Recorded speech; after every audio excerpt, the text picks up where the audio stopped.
So what are the different types of breast cancers? So basically breast cancer, as you can see on this monitor, it could arise in the milk ducts. So these are basically the ducts here in the breast, and these are the lobules. So milk is basically produced in these lobules, goes into the ducts and then out into the nipple. So basically the most common types of breast cancers are usually in the ducts. In these milk ducts, this is where the cancer usually arises and slowly grows big. So those are called as the ductal carcinomas.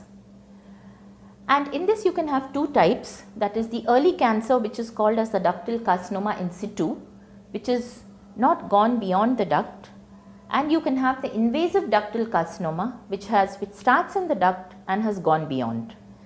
The other type of cancers are the lobular cancers, which develop in these lobules. See, as you can see here, these milk lobules, you can develop a cancer here also. So these are basically lobular carcinomas.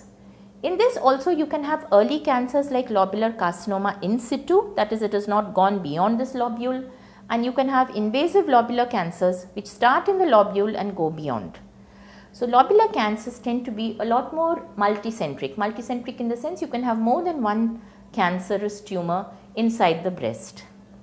And another rare type of cancers which we get is called as malignant phylloid tumor, which basically develops in the stroma. It doesn't develop in the duct as well as the lobule, but it develops in the breast stroma and it can grow to huge sizes.